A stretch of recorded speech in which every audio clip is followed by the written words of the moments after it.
Assalamualaikum warahmatullahi wabarakatuh. Waalaikumsalam. Selamat datang teman-teman dan selamat datang yang saya hormati Bu Dr. Oktaviana, Bu Dr. Ami, kemudian Bu Dr. Ria Patrianti. Amin, ya Rabbil Alamin. Amin. Terima kasih sudah berkenan hadir. Jadi hari ini sebetulnya kita hanya ngobrol bareng, ngobrol-ngobrol santai aja dengan alumni, sekaligus sharing apa yang nanti kita bahas. Gitu. Nah, di sini sudah ada Tri Satria Muhammad, alumni komunikasi yang sekarang sudah bekerja di HRD Net TV. Kemudian ada Rizky Harisnanda, dan dia juga alumni komunikasi juga, dan sekarang alhamdulillah sudah bekerja sebagai news anchor di CNN Indonesia. Nah, jadi sebetulnya diskusi ini mengenai dampak cara kerja jurnalis selama dampak corona yang sudah melanda di negara kita, yang otomatis juga mempengaruhi pola kerja, pola kehidupan yang selama ini sudah kita jalani. Nanti mekanisme diskusinya, saya akan mempersilakan kepada Tri Satria dengan Rizky untuk presentasi yang ada di kantornya masing-masing. Nanti setelah itu dilanjutkan dengan panel kedua. Nah, nanti teman-teman boleh bertanya kepada dua narasumber kita, apa saja boleh ditanyakan, dan kebetulan juga Satria menyediakan giveaway pada teman-teman yang bertanya. Semoga diskusi kali ini kita mendapatkan keberkahan. Dan sebelum kita memulai diskusi, ada baiknya kita dengarkan sambutan dari, kebetulan Pak Koprodinya nggak ada, jadi saya persilakan kepada Sekprodi Bu Dr. Oktaviana. Pada Bu Dokter, saya persilakan. Baik, terima kasih. Assalamualaikum warahmatullahi wabarakatuh. Waalaikumsalam warahmatullahi wabarakatuh.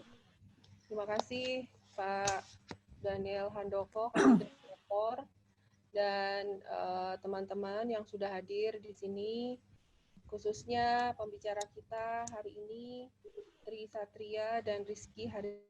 Selamat datang, terima kasih kesempatan yang kalian berikan, hari ini kalian sudah hadir, teman-teman sudah hadir untuk memberikan sedikit pencerahan bagi terutama adik-adik kalian ya terkait dunia kerja ya, dan tentunya juga ini kami dosen-dosen di sini juga belajar juga ya dari kalian yang notabene meskipun sebagian besar dari kami dulu adalah praktisi, tetapi kan saat ini kita udah nggak berkecimpung lagi di dunia industri ya, kecuali Mas Robi yang masih praktisi gitu ya. Jadi memang saya menyambut baik inisiatif Pak Daniel untuk menyelenggarakan nantinya ini ada seri-serinya ya Pak. Ini seri pertama, ngobrol bareng alumni. Yang pertama ini adalah alumni Prodi Ilkom yang bekerja di dunia broadcast. Nantinya ada yang diundang alumni dari Ilkom yang bekerja di PR consultant atau di dunia PR, dan juga di mungkin advertising agency. Harapannya ini memperkaya teman-teman yang saat ini masih kuliah untuk membuka wawasan teman-teman yang masih kuliah bahwa nanti di dunia kerja itu akan seperti ini. kurang lebih seperti itu. Saya tidak berpanjang lebar, langsung nanti ke intinya aja. Rizky dan Satria yang akan menyampaikan dipandu oleh Pak Daniel Handoko. Silakan Pak. Assalamualaikum warahmatullahi wabarakatuh. Waalaikumsalam warahmatullahi wabarakatuh. Terima kasih Bu Dr. Okta. Dan juga di sini sudah hadir dosen-dosen, ada Bu Dr. Tria, ada Bu Dr. Ami, ada Bu Velda juga. Nanti yang lain juga akan menyusul. Dan untuk pertama, mungkin saya persilakan kepada satu-satu ya, kepada Satria. Satria nanti boleh nanti dipresentasikan paling nggak 10-20 menit. Oke, silakan Sat. Baik, terima kasih Pak Daniel. Terima kasih untuk kesempatannya pada hari ini. Aduh, saya banyak dosen nih sebenarnya nih, banyak banget. Selamat datang semuanya. Aduh, mohon izin untuk menyampaikan sedikit pemaparan materi dari saya. Ini terkait tentang pengalaman saya di dunia jurnalis ya, di dunia TV pada intinya. Jadi kalau kami langsung saja kepada intinya, kita membahas tentang PSBB itu sebenarnya apa sih sebetulnya gitu. Kenapa sih di Jakarta ini terutama gitu kan harus diberlakukannya PSBB. Sebetulnya secara secara singkat bahwasanya PSBB ini adalah pembatasan sosial berskala besar. Dan ini diatur dalam Permenkes nomor 9 tahun 2020 pasal 2 yang di mana di dalam sebuah daerah perlu dilakukan sebuah PSBB harus memenuhi dua kriteria. Yang pertama itu adalah karena adanya kasus COVID-19 ini, ya yang pertama itu karena adanya jumlah kasus kematian yang semakin lama itu semakin meningkat, bukan malah semakin menurun. Kemudian penyebaran daripada virus itu sendiri itu secara signifikan itu sangat sangat cepat gitu, sehingga perlu adanya suatu hal yang harus dilakukan di dalam sebuah daerah tersebut. Kemudian kriteria kedua, bahwa di dalam daerah itu memiliki kaitan epidemiologis. Maksudnya epidemiologis ini sendiri adalah adanya keterkaitan yang sama tentang dampak-dampak yang terjadi. Misalkan kemarin itu pertama kali virus COVID-19 tersebar di Wuhan ya kalau tidak salah, di Cina. Nah, penyebarannya hampir sama dengan di Indonesia, sehingga terutama di Jakarta. Karena penyebaran yang sangat cepat sehingga diberlakukanlah PSBB. Sebetulnya ada perbedaan yang mendasar ya mungkin dengan PSBB dan lockdown sendiri gitu. Secara PSBB itu ya pembatasan sosial berskala besar. Itu masih ada, masih boleh kita jalan di jalan, masih ini.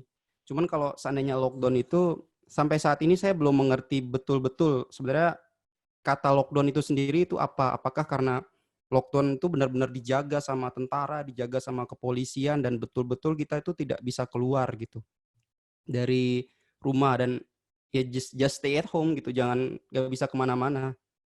Itu mungkin perbedaan yang mendasar antara PSBB dan lockdown seperti itu.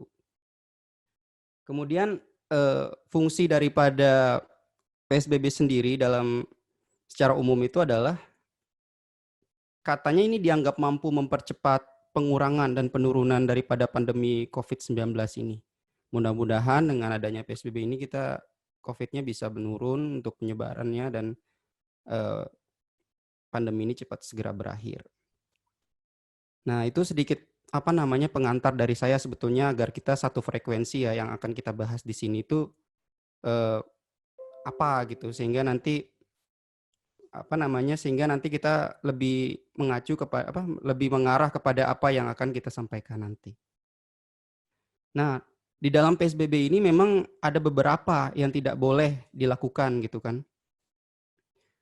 Misalkan yang tidak boleh dibatasi itu yang pertama adalah aktivitas sekolah, pokoknya aktivitas sekolah, terus kegiatan-kegiatan yang memang nantinya akan menambah atau menimbulkan sebuah kerumunan. Misalkan acara musik dan lain sebagainya, acara apa namanya, kegiatan sosial dan budaya mungkin. Kemudian transportasi umum pun dibatasi karena adanya PSBB ini sendiri. Ada persyaratan-persyaratan mungkin yang untuk transportasi umum, ada berapa orang yang boleh diangkut dalam sekali jalan, terus ada berapa transportasi yang boleh yang boleh beroperasi pada satu hari itu sendiri. Secara umum sih PSBB-nya seperti itu. Kemudian selanjutnya nih, langsung saya ke intinya. Sebetulnya bagaimana sih dengan adanya PSBB ini, kan pasti akan terjadi suatu hal gangguan lah, ibaratnya bisa dibicarakan gangguan ya. Gangguan di segala sektor, baik itu industri dan lain sebagainya. Dan kami dari TV sendiri terkena dampak itu. Ini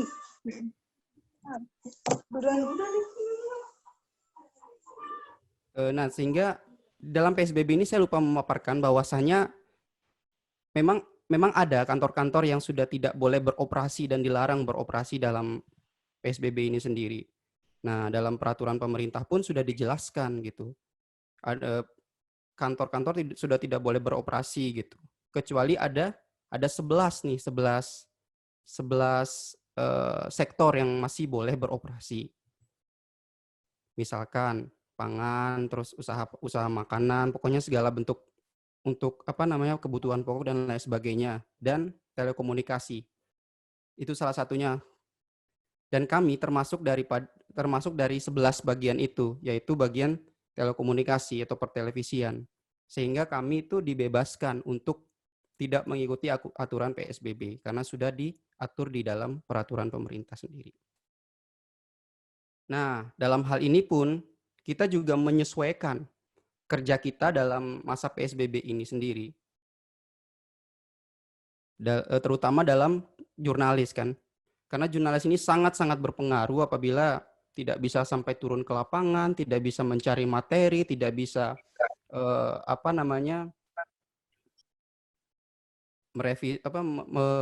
menggali sumber-sumber apa yang ada.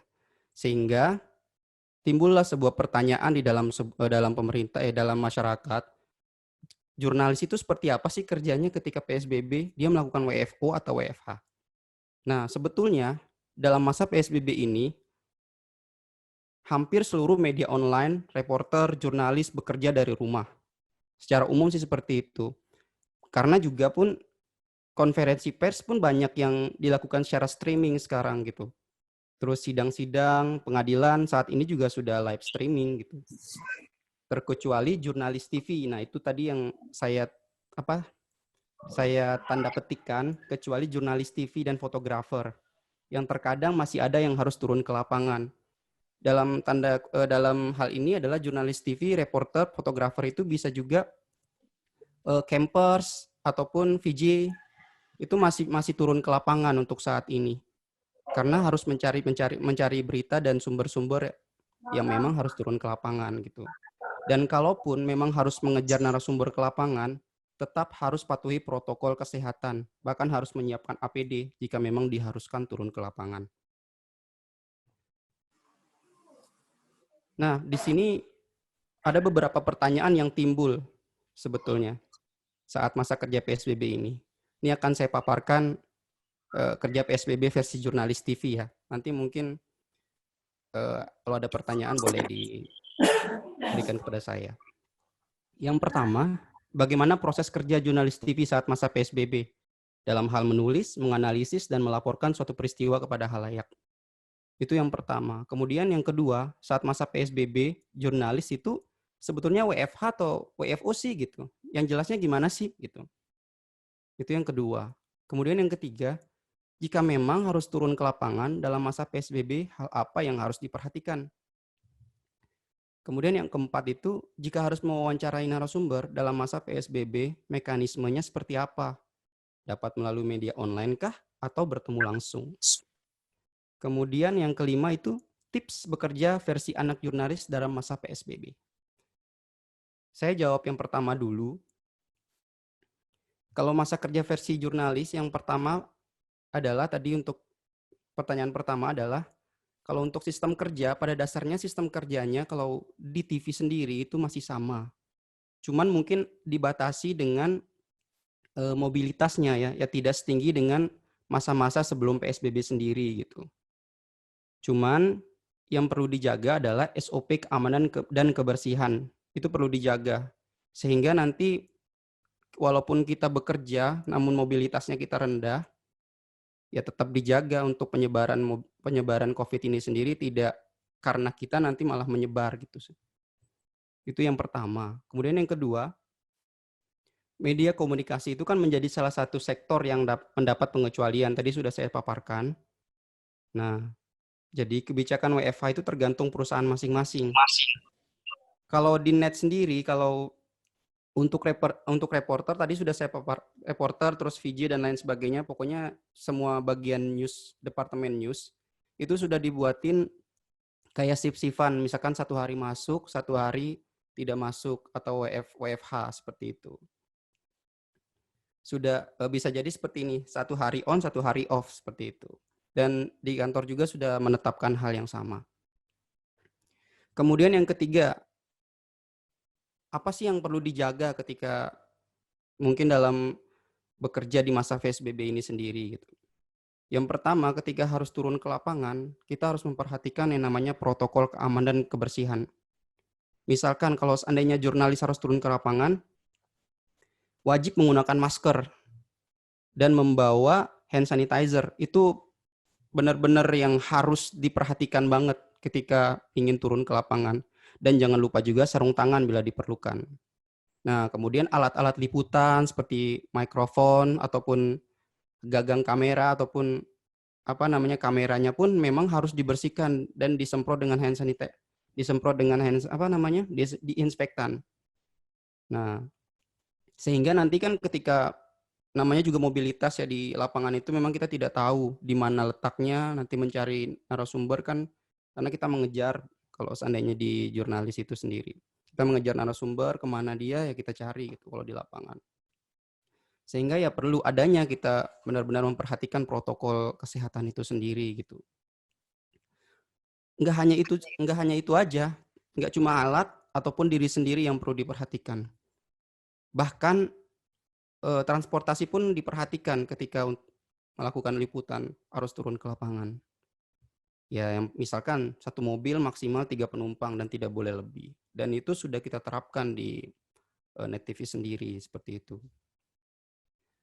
Kemudian kalau untuk masker dan lain sebagainya, jika ada pertanyaan, apakah ini disediakan? Ya tentunya kantor harus menyediakan itu karena untuk memfasilitasi daripada karyawan-karyawan untuk jalan untuk turun ke lapangan gitu, sehingga kan ibaratnya kantor itu punya tanggung jawab juga dengan karyawan yang turun ke lapangan seperti itu, terutama bagi para jurnalis dan reporter sendiri. Kemudian yang keempat, kalau masalah mencari informasi ketika masa PSBB, jurnalis atau reporter ya bisanya ya, itu dalam mencari materi itu seperti apa? Sebetulnya ada dua yang bisa dilakukan. Yang pertama bisa tadi saya jelaskan bahwa boleh turun ke lapangan, tapi harus memperhatikan protokol-protokol kesehatan yang ada, protokol-protokol PSBB yang sudah ditentukan oleh pemerintah. Kemudian, yang kedua, boleh melalui online.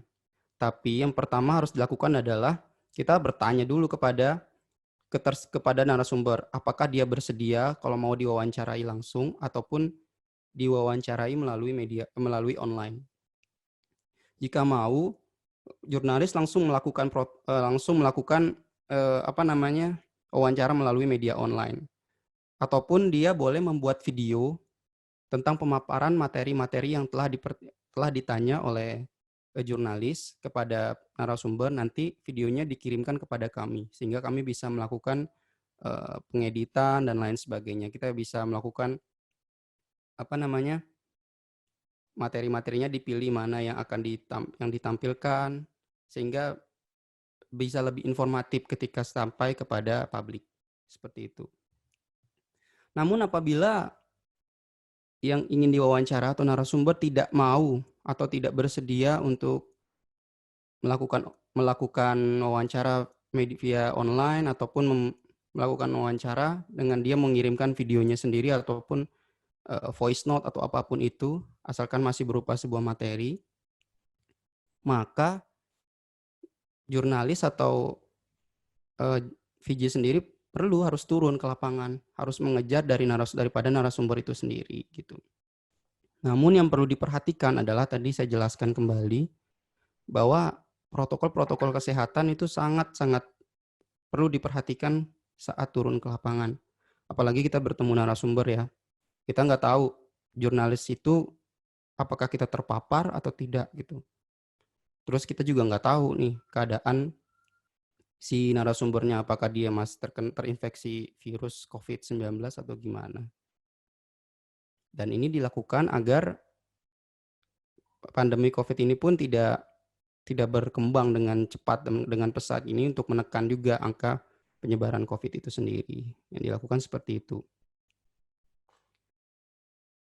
Kemudian itu yang keempat tadi. Kemudian yang kelima, tips nih buat teman-teman, mungkin nggak cuma untuk jurnalis aja ya, tapi buat teman-teman yang masih WFH ataupun WFO lah, work from home dan work from office, ini sangat berlaku kedua-duanya. Cuman yang perlu ditekankan di sini adalah kita fokus pada yang turun ke lapangan. Tipsnya dari jurnalis TV, yang pertama adalah tetap jaga kebersihan, keamanan, kesehatan. Itu nomor 1, apalagi kita berada di lapangan. Kita nggak tahu kondisi lapangan itu seperti apa, kita terpapar di mana, dan apakah kita terinfeksi dengan virus itu sendiri. Karena sekarang saya sudah banyak melihat ya beberapa kasus di kantor-kantor, di perusahaan-perusahaan yang tidak usah saya sebutkan namanya, ya banyaklah nanti di berita dan lain sebagainya, sudah banyak yang terkena dan terpapar virus itu sendiri. Sehingga alhasil perusahaannya harus di lockdown dan nggak boleh untuk beroperasi. Dan itu sangat betul-betul hal yang sangat berbahaya ya bagi perusahaan, dan itu perlu sangat diperhatikan. Terus ketika bulan Ramadan juga, ketika mau turun ke lapangan itu kan namanya juga kita berpuasa, terus cairan kita berkurang. Yang perlu diperhatikan adalah asupan saat sahur, saat buka itu perlu. Jika memang hendaknya nanti ketika paginya kita mau turun ke lapangan, kita persiapkan dulu nih sahur nih. Untuk apa yang harus saya persiapkan, mungkin dengan buah-buahan ataupun minuman-minuman yang memiliki kadar ion yang cukup, yang dapat mengganti ion cepat, boleh untuk dikonsumsi. Soalnya kalau kita nekat, tidak memperhatikan segalanya, misalkan kebersihan, kesehatan, dan keamanan, udah bablas gitu aja gitu. Ya, kita lebih pikir nyawa atau pikir kesehatan, itu aja sih kalau menurut saya. Jadi memang harus beberapa hal yang harus diperhatikan ketika ingin turun ke lapangan juga.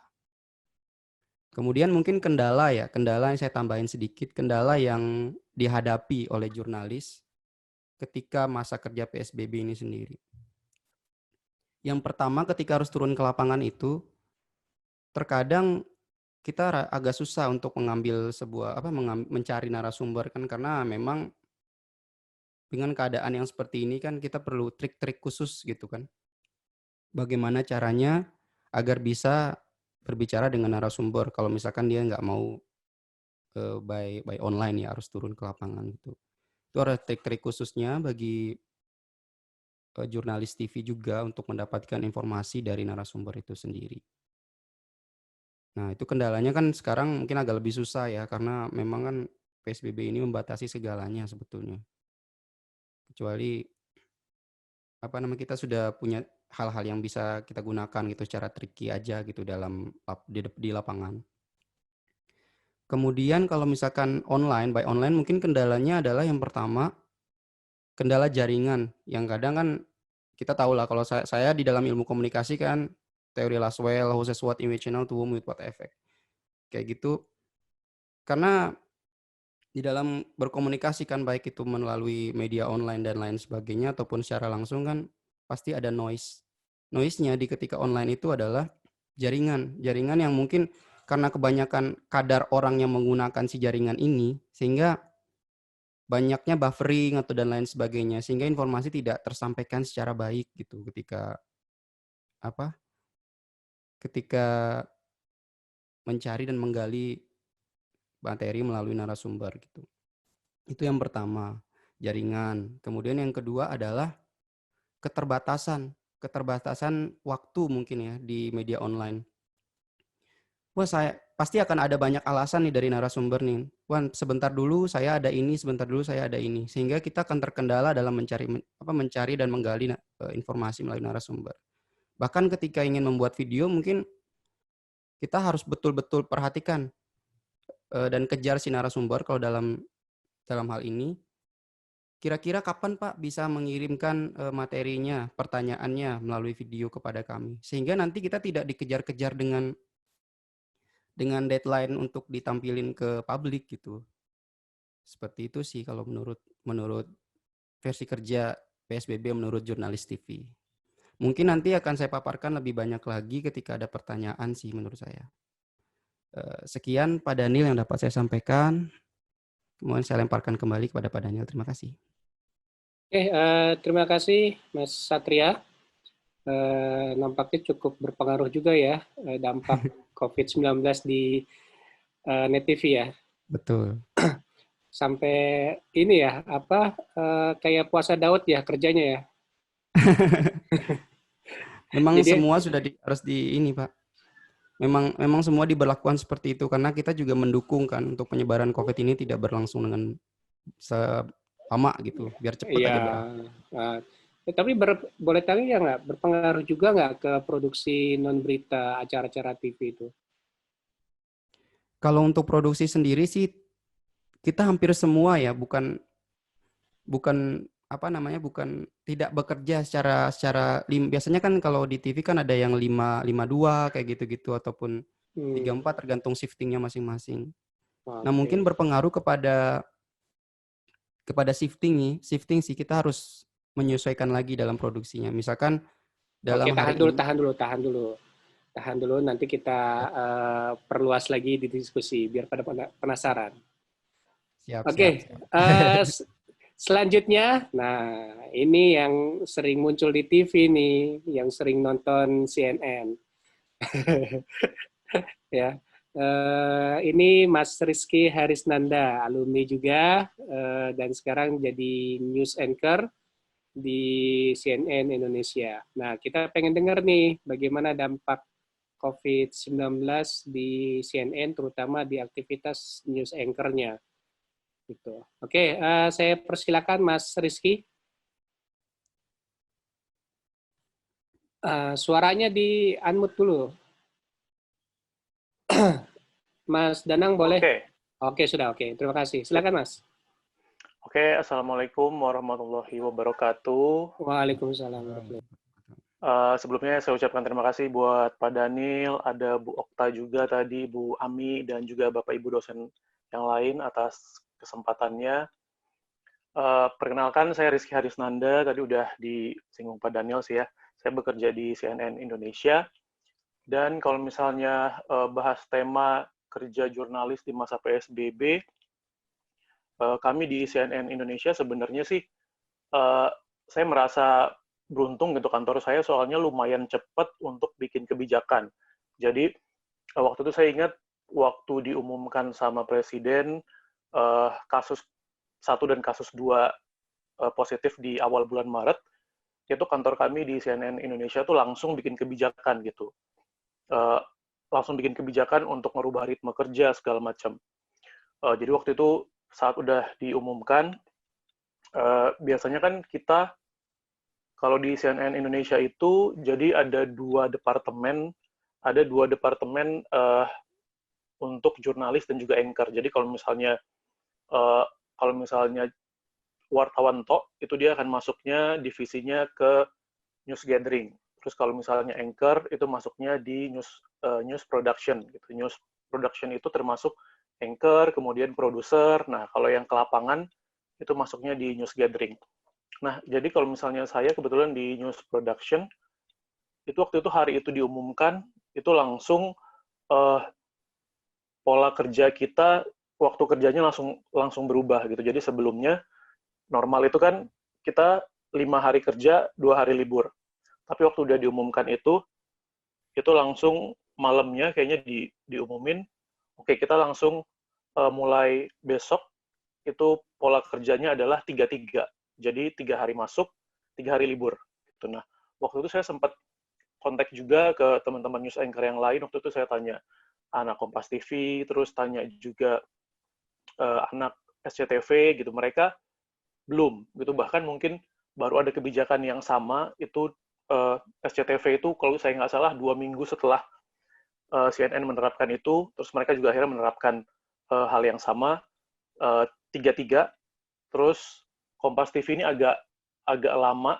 Kompas TV agak kayaknya sebulan kemudian juga baru ada kebijakan gitu. Tapi kami di CNN Indonesia ini beruntungnya kantornya cepat gitu, jadi langsung bikin kebijakan. Jadi waktu itu jam kerja udah dikurangin. Jadi 3 hari masuk, 3 hari libur. Terus kita juga diminta untuk nggak lama-lama berada di kantor gitu. Jadi benar-benar kita yang news anchor ini ya udah yang penting siaran aja. Itu siaran aja, terus kalau bisa langsung pulang. Kemudian dan news anchor ini kan juga ada dua bagian gitu. Jadi ada news anchor itu yang liputan juga, sama ada news anchor yang juga merangkap produser. Gitu. Jadi kalau misalnya produser tuh dia yang bikin berita, ngedit berita gitu. Yang cari berita ini adalah reporter atau news anchor yang memang juga dia liputan gitu. Nah, terus waktu itu kebijakannya juga untuk news anchor yang liputan, itu liputannya udah, kita udah nggak dikasih lagi liputan gitu, karena memang prioritas anchor ini kan untuk siaran gitu, jadi untuk demi keamanan layar, jadi waktu itu news anchor yang liputan itu sudah nggak ada liputan lagi, jadi siaran aja. Kalau yang news anchor yang memang dia produksi berita, itu dia masih tetap produksi berita di kantor. Terus selain itu kebijakannya, kita juga anchor, ini baru kebijakannya baru sebulan 2 bulanan terakhir sih, untuk mengurangi interaksi. Jadi kita diminta untuk make up sendiri gitu. Jadi kalau biasanya normal itu di ruang make up itu biasanya bisa ada 2-4 orang makeup artis. Nah, itu sudah 2 bulan terakhir ini hanya disiagakan 1 orang makeup artis untuk standby, tapi tetap para anchor ini diminta untuk makeup sendiri gitu. Jadi untuk mengurangi adanya interaksi sama orang-orang banyak lah. Gitu. Kemudian dan sebenarnya juga protokol kesehatan di CNN juga cukup cepat. Jadi benar-benar waktu sudah diumumkan ada positif itu langsung semua tuh udah ada penjagaan kayak penyemprotan desinfektan, terus orang-orang yang nggak pakai ID card, yang bukan karyawan tuh nggak boleh masuk ke kantor, terus bahkan waktu itu sempat sebulan pertama itu kita nggak boleh bawa makanan dari luar, jadi nggak boleh bawa makanan dari luar, baik itu Gojek, GoFood, ataupun beli di luar. Jadi kalau memang makan di luar, ya habisin di luar, jangan dibawa ke dalam. Gitu. Nah, terus akhirnya karena mungkin banyak yang ngerasa juga nggak bisa bawa makanan, sempat di kantor juga disediakan dapur umum waktu itu. Jadi kita bisa makan gratis di sana. Terus kebijakan lain juga, itu tadi semenjak Maret awal diumumkan itu, kita udah stop ngundang narasumber untuk datang ke kantor CNN gitu. Jadi benar-benar semua narasumber itu sudah mulai pakai Skype atau ya Skype sih biasanya kemarin lewat Skype. Jadi sudah per Maret itu udah nggak ada narasumber datang lagi gitu. Sedangkan di TV-TV lain saya lihat masih sebulan 2 bulan setelah itu mereka masih undang narasumber. Nah, tapi kalau di kita memang benar-benar udah untuk mencegah semuanya udah enggak. Nah, terus kalau dibilang kita jurnalis, ya memang kan kerjanya saat-saat kayak gini tuh, ya kalau misalnya dibilang takut, pasti takut gitu. Makanya kita juga sempat sebenarnya teman-teman media ini yang kita masih harus masuk gitu ya. Padahal sebenarnya jujur takut banget sih datang ke kantor. Ini mati ya. Apalagi waktu itu sempat di kantor itu sudah ada yang dinyatakan positif pertama waktu itu. Oh iya. Jadi, oke. Gitu. Jadi, ya kita yang kerja di media ini sebenarnya dari bulan Maret pun harus masuk, kita takut gitu, semua takut. Apalagi waktu itu di kantor, sempat sudah ada yang dinyatakan positif gitu, walaupun beda gedung. Jadi, bukan di gedung CNN, bukan di gedung Trans, tapi di gedung belakangnya gitu. Tapi sudah dinyatakan positif, nah itu makin bikin kita takut sebenarnya. Tapi ya kita juga tahu itu kan resiko kerja di media ya, karena kalau kerja di media kan ya yang namanya ada musibah, ada bencana alam, ada tragedi, ada segala macam ya kita bukannya kita nggak bisa menghindar gitu, justru kita datang ke sana. Nah begitu juga saat wabah COVID-19 ini juga merebak ya kita tahu itu resiko kerjaan kita, ya kita tetap harus masuk, tetap harus bikinin berita untuk kalian semua yang ada di rumah, untuk update informasi. Bahkan sebenarnya kita juga sempat sebel juga kalau ngelihat teman-teman yang waktu itu misalnya update di sosial medianya kayak, aduh bosen nih di rumah nggak bisa kemana-mana gitu. Karena jujur kami yang kerja di media ini sebenarnya tiap hari datang ke kantor tuh was-was. Sebenarnya kalau bisa nggak masuk, kita juga pengennya nggak masuk kerja gitu di rumah. Tapi memang di kami nggak memungkinkan untuk full kerja dari rumah gitu. Sebenarnya sempat juga ada wacana sebenarnya untuk kita siaran dari rumah gitu. Tapi memang ini kan butuh alat juga yang lumayan banyak gitu ya, terus butuh koneksi internet juga yang stabil gitu. Tapi itu sempat sudah di sounding dari atasan saya bahwa ya kita harus prepare, mungkin nanti kalau kemungkinan terburuk memang harus nggak masuk, ya bisa jadi kita akan siaran dari rumah gitu. Terus selain itu juga kebijakan-kebijakan yang berubah adalah ya pasti sekarang di kantor kita sudah diwajibkan pakai masker di kantor, terus pakai ID card, jadi benar-benar orang dari luar itu nggak boleh masuk. Kemudian apalagi ya? Kalau untuk teman-teman jurnalis yang masih keluar sih, kalau di CNN itu mereka sistem kerjanya saya sih lupa gimana, tapi sempat kayaknya mereka 3 hari masuk, kemudian 5 hari WFH dan 2 hari libur gitu. Jadi benar-benar dibatasin jam kerjanya kayak gitu. Terus juga sebenarnya waktu awal-awal Maret juga kan sempat kenceng isu lockdown.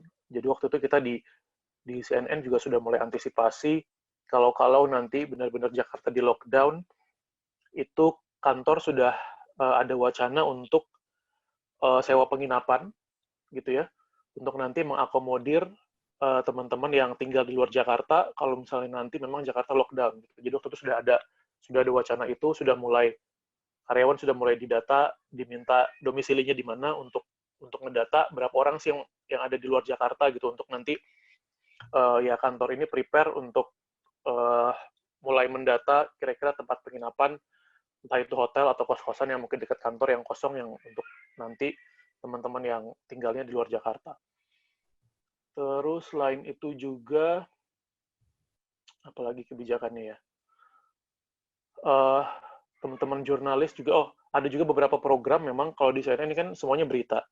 Jadi program-program juga banyak yang ibaratnya di take off dulu, programnya di nonaktifkan dulu, jadi memang programnya tidak terlalu banyak sekarang gitu ya. Terus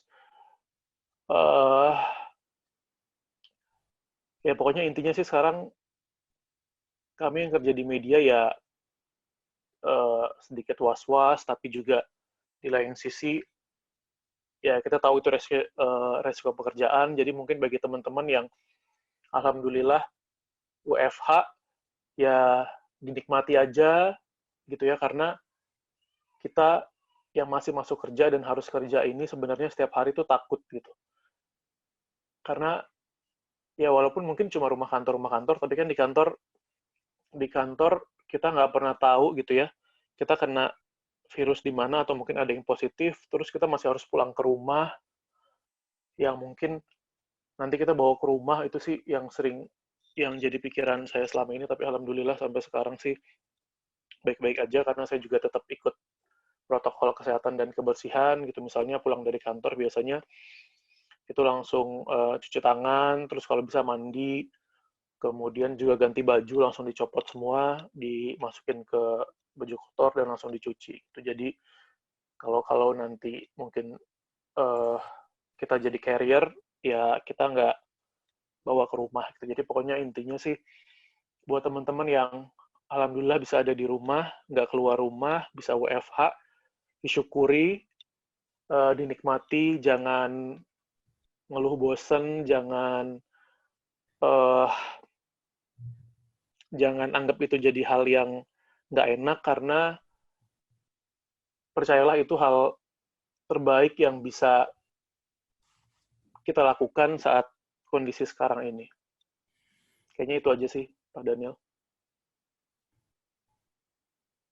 Saya kembalikan ke Pak Daniel. Oke, terima kasih Rizky. Wah, saya nggak sangka sampai sedahsyat itu ya. Sampai datang takut gitu ya. Tapi mau nggak mau kan tetap harus siaran ya. Nah, itu tetap harus masuk, Pak. Jadi ya dulu malah waktu awal-awal jadi di kantor kami itu sudah ada 2 yang positif, Pak. Jadi satu itu kasus pertama, yang satu dia marketing CNN tapi memang gedungnya sebelahan sama kita lah, nggak satu gedung. Itu semenjak itu kebayang setiap hari datang ke kantor tuh kayak, aduh ini kita kan nggak pernah tahu virusnya ada di mana gitu kan. Terus ditambah nggak lama kemudian ada wartawan kita waktu itu satu yang positif gitu, tapi sekarang beliau sudah dinyatakan negatif. Gitu. Oh, dari CNN sendiri dia ada tes mandiri nggak terhadap karyawannya? Tes mandiri sebenarnya kalau kita kemarin teman-teman wartawan dari kantor sih nggak ada, karena ya gimana ya, saya juga di lain sisi sebenarnya kita sebagai pekerja tuh gini Pak, kayak kita 50-50 dalam artian kita tahu ini kan lagi kondisi sulit gitu ya, dan ya perusahaan juga kayaknya nggak mungkin di kondisi yang sulit kayak gini, yang mungkin iklan juga nggak banyak, bisnisnya juga nggak banyak, terus kan untuk tes semua karyawan itu kan biayanya nggak sedikit gitu kan. Kayak kita di kantor aja nih setiap hari udah menyediakan hand sanitizer, masker juga kita dikasih gratis buat semua karyawan, masker dan segala protokol kesehatan aja kita tahu itu biayanya nggak sedikit gitu kan. Apalagi saya beruntungnya juga di CNN ini kami kemarin Pak CT juga sudah mengeluarkan pernyataan bahwa insya Allah tidak akan ada PHK, kemudian THR ada, gitu. Jadi kita sudah lumayan tenang, tapi di sisi lain kita juga tahu bahwa perusahaan tuh lagi berat sekarang kan. Nah kemarin memang nggak ada tes dari kantor karena memang kayaknya biaya, tapi kemarin sempat kami wartawan itu dapat fasilitas tes dari beberapa lembaga. Kemarin Partai Golkar itu bikin rapid test khusus buat wartawan, kemudian juga Kominfo itu bikin rapid test juga untuk wartawan khusus, dan memang gratis gitu. Tapi kemarin saya kebetulan nggak ikut karena pertimbangannya pertama malas aja datang, malah justru takutnya itu kan tempat pasti bakalan rame gitu ya. Jadi takut nanti di sana malah kenapa-kenapa, dan saya pikir juga kayaknya kondisi saya baik-baik aja, jadi saya nggak ambil. Gitu sih. Oke. Menarik sih, saya juga baru tahu ternyata dalemannya media itu kayak apa pada saat COVID-19. Oke, mungkin akan lebih menarik lagi kalau kita adakan diskusi. Mungkin dari teman-teman di sini ada yang bertanya, apapun terkait dari dampak media terhadap 2 media yang kita kita hadirkan hari ini. Mas Danang mungkin bisa di-unmute semuanya, jadi bisa teman-teman bisa bertanya. Silakan yang mau bertanya.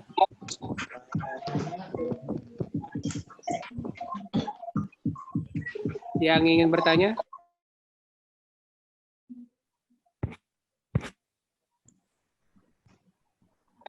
Mohon maaf Pak Daniel, yang mau bertanya itu aja reaction shake hand itu aja. Oke, raise hand ya, raise hand. Raise hand bisa. Oke, yang mau bertanya silakan, raise hand.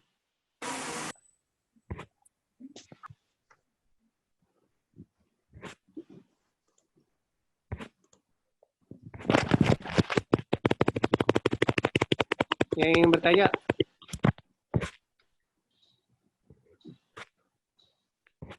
Oke, ada pertanyaan dari teman-teman?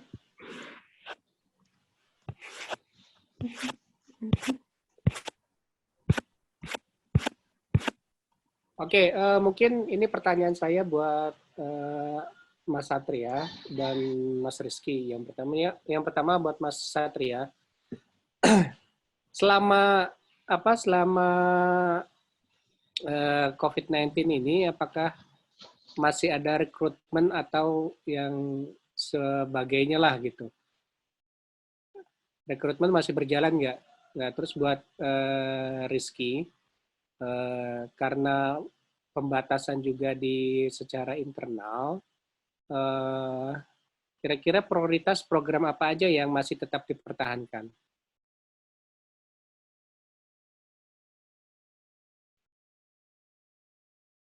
Oke, silakan. Mungkin Satria dulu. Oke, terima kasih Pak. Ini pertanyaannya lumayan menyerempet dikit nih. Iya, kalau seandainya kalau masalah rekrutmen sih di Net TV memang karena adanya COVID-19 ini kita masih hold ya. Mungkin insya Allah nanti setelah ini akan ada rekrutmen lagi gitu. Karena memang tadi Mas Rizky juga sudah kasih tahu sebetulnya ya. Ya mungkin mungkin semua perusahaan sih, bukan hanya TV aja gitu. Karena kondisi perusahaan kan memang lagi dalam masa yang warna kuning lah ibaratnya sekarang ya, bukan hijau. Karena hijau kan masih aman gitu. Kalau kuning kan masih was-was gitu. Betul nggak Mas Rizky? Betul. Ngeri sedap ya kita karyawan ya. Ngeri sedap. Apalagi ya kalau datang pun kita rada susah gitu. Banyak kan ada yang WFH, WFO. Jadi untuk rekrutmen sendiri pun ditahan dulu. Bahkan anak magang pun karena kita untuk menahan yang namanya mencegah yang namanya penyebaran ini, kita rumahkan dulu anak magang juga gitu Pak. Oh, jadi anak magang nggak ada yang masuk ya? Iya, kemarin pas Ya, pertama sama kali CNN juga. ada kabar bahwasanya si COVID ini udah mulai menyebar nih, corona nih udah menyebar gitu katanya. Akhirnya timbullah kebijakan dari kami, dari HRD, ya udah anak magang jangan ini dulu, jangan masuk dulu, ditarik dulu. Bahkan mungkin di kampusnya juga ditarik kan nggak boleh magang dulu gitu. Karena ya kita nggak tahu di perusahaan juga kan nggak dikasih fasilitas kesehatan buat anak magang. Oh iya. Sehingga dirumahkan saja gitu. Itu sih Pak untuk secara umumnya. Oke, Mas Rizky.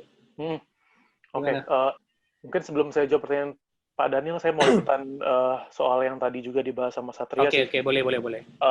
Sebenarnya gambaran industri media itu kan sebelum ada COVID aja, bisa dibilang industri media, khususnya mungkin media TV itu memang lagi terus turun gitu kan, karena penonton TV juga semakin menurun lah gitu, karena sudah adanya platform YouTube segala macam. Nah, terus kebayang saat ini ada COVID-19, ya memang ke semua industri juga sih, tapi ya gambaran untuk media juga sebenarnya hampir sama gitu. Bahkan ada beberapa media juga yang sudah lay off besar-besaran, terus kebayang juga di saat-saat kayak gini kan, misalnya kena PHK gitu ya. Terus kena PHK, ya kalau misalnya mungkin nggak ada wabah ini, mungkin kalau orang kena PHK itu kan bisa langsung gampang cari kerja lagi. Nah, kebayang teman-teman yang kena PHK sebelum Ramadan atau saat-saat sekarang ini, gimana susahnya mereka tuh untuk ya udah kena PHK, terus juga mau nyari kerja kan juga gimana gitu Kak. Apalagi kan kayaknya kondisi berat ini juga, ya kalau mau kita bayangin kondisi berat perusahaan, kayaknya masih bisa dibilang sampai akhir tahun nih, mungkin beberapa perusahaan akan susah untuk melakukan rekrutmen gitu, karena ya syukur-syukur mereka nggak PHK gitu kalau memang masih bisa bertahan. Tapi karena untuk mengurangi cost juga, akhirnya memang ada yang terpaksa mem-PHK, tapi ya sekali lagi sih kalau misalnya memang PHK-nya sudah sesuai aturan, ya balik lagi saya juga kayak memahami aja ini saat-saat yang berat buat para pengusaha gitu, karena ya bisnis mereka lagi nggak bisa jalan gitu kan. Nah terus kalau buat pertanyaan tadi, program yang diprioritaskan sebenarnya, jadi kalau di CNN itu kan kita ada afiliasi sama Trans TV dan Trans 7. Jadi memang ada beberapa program yang juga tayang di Trans TV ataupun Trans 7. Jadi sebenarnya prioritasnya, jadi kalau di Transmedia itu, Trans TV itu sudah full WFH. Gitu. Jadi Trans TV itu udah karyawan Trans TV udah nggak ada yang masuk ke kantor. Nah, kemudian Trans 7 juga kayaknya tidak terlalu banyak. Nah, imbasnya adalah CNN ini jadi nanggung, jadi harus buat program yang juga nanti tayang di Trans TV ataupun Trans 7. Gitu. Nah, jadi programnya nanggung ya? Jadi programnya kita ngerjain buat CNN, tapi tayang juga di Trans TV atau Trans 7 gitu. Karena memang mereka sudah nggak ada produksi program baru. Betul. Gitu. Beritanya juga jadi gimana gitu ya? Tapi tetap namanya CNN. Ya, di Trans TV atau di Trans 7. Nah, kalau di kita kemarin program-program, jadi sebelumnya itu kita program tuh mulai jam 4 pagi. Jadi ada program jam 4 pagi, itu sekarang udah di cut, terus jam 5 pagi juga sudah di cut. Jadi sekarang kita baru mulai siaran tuh jam 7:30 gitu, dan prioritasnya memang program-program yang bisa dibilang bisa dijual ke Trans TV atau Trans 7. Jadi kayak saling backup gitu, Pak. Gitu sih. Sekarang kita ngerjainnya jadi banyak program dan ibaratnya itu harus dirubah sedikit gitu cita rasa programnya, karena buat penonton CNN Indonesia sama buat penonton Trans TV atau Trans 7 pasti kan beda. Gitu. Betul. Jadi timnya itu benar-benar kayak diarahin ya, kalau misalnya untuk Trans TV ya misalnya gunakan kata-kata yang lebih santai gitu-gitu, terus kurangin istilah-istilah yang terlalu gimana gitu-gitu sih. Oke, mungkin ada rekan-rekan yang ingin bertanya, silakan. Ayo, mana nih yang mau nanya? Oke, Pak Robi. Ya, assalamualaikum. Ikutan nimbrung ya. Waalaikumsalam. Ini alumni juga nih. Siap. Alumni tapi kayaknya untuk sama Satria dan Rizky jauh ya? Jauh. Aneh main teh aja sejauh kok. Kapan itu? Saya lulus Situ Gintung kayaknya ya? Bagaimana? Kayaknya sebelum Situ Gintung lulusnya ya? Sebelum tragedi Situ Gintung lulusnya, iya, bukan? Sebelum. Astaga. Angkatan Pak Joni bukan? Joni itu di atas saya. Oh. Ya, yang pertama, ini sebenarnya materinya menarik gitu ya, tapi karena mungkin mahasiswa belum pernah merasakan terjun langsung ke industri gitu ya, jadi mungkin ada perasaan masih bingung gitu ya untuk membicarakan masalah station, walaupun ini terkait dengan masa PSBB. Tapi pertama saya mau sedikit kasih informasi bahwa ketika pertama kali suspek 2 orang di Depok itu dinyatakan suspek ya pada tanggal 2 Maret kalau nggak salah. Nah, Kompas itu melakukan membuat kebijakan itu 2 minggu setelahnya. Jadi setelah 2 minggu setelah tanggal 2 Maret. Jadi bukan sebulan setelahnya. Nah, terus Kompas itu punya 2 stasiun, satu stasiunnya nasional yang Kompas TV dan satu lagi kan lokal. Lokal itu KTV. Nah, saya yang di lokal. Kelihatan kan dari muka juga saya muka lokal kan. Iya, benar. Nah, yang lokal itu sejak awal hingga sekarang tidak diberlakukan WFH. Oke, kita dibagi berdasarkan shifting, kecuali saya. Kalau produser bebas mengatur mau WFH atau enggak. Gitu ya. Tapi ini terkait dengan ucapan dari Mas Rizky tadi ya, bahwa bisnis bukan hanya di bisnis secara umum ya, bisnis media pun mengalami kelesuan bahkan sebelum masa corona. Betul. Bahkan perkiraan para ahli ya, terutama di daerah Eropa dan Amerika, kemungkinan besar bisnis TV akan terus mengalami penyusutan, sementara di tempat yang berlainan atau yang berlawanan, industri online naik gitu ya. Industri online naik, industri TV mengalami penurunan, walaupun prediksinya tidak sampai mati total gitu ya. Ya masih adalah nyawa-nyawanya. Kayaknya industri YouTube yang naik nih. Iya, seperti YouTuber. Ayo lanjut. Oke, nah yang menariknya adalah ketika ada beberapa rekan, terutama di KTV ya, itu yang tidak diberlakukan WFH untuk dirinya, dia hanya diberlakukan shifting, maka dia diharuskan masuk pada jam-jam tertentu, diatur oleh pihak yang berwenang, yaitu atasan.